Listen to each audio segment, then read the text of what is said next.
You didn't say it's easy, I'm lazy to think. No. When you are talking about afterwards. Oh, wait, that would what way. So what are you struggling with? I'm struggling to see, is this theta? Yeah. Oh, let me, yeah, so that is, so let me just quickly explain that to you.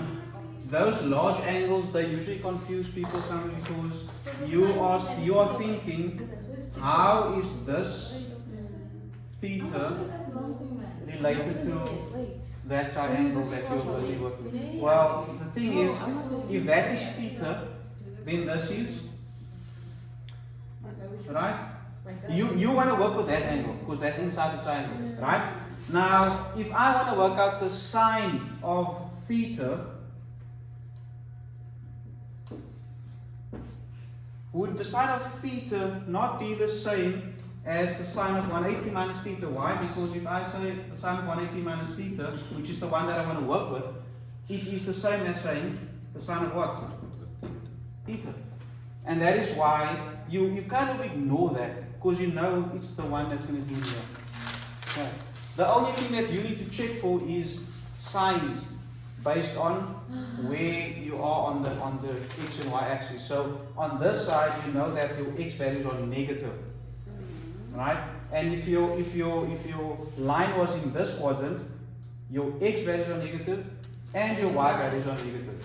So you still bear in mind where you are.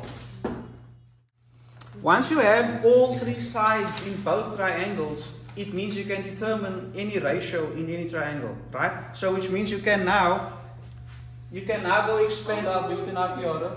So they wanted to determine the cos of theta minus alpha, right?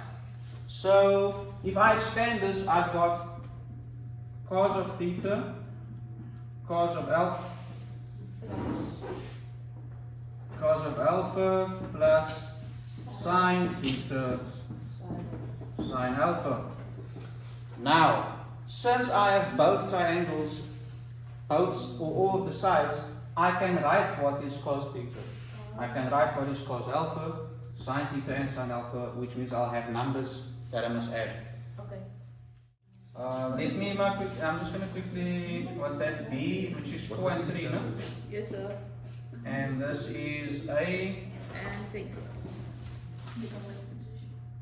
Then why are you looking for sine? So to make things quick, what did you work? So this would be, what was A?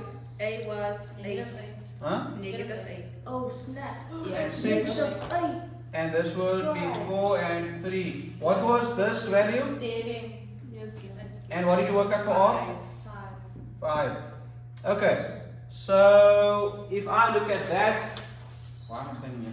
The cos of alpha, cos of theta, where's theta? This is theta, no? So why is it? And this was alpha. So the cos of theta, when I'm talking about theta, I'm talking about this one here.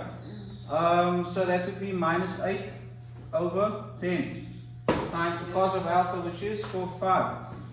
4, 5. Yes, again.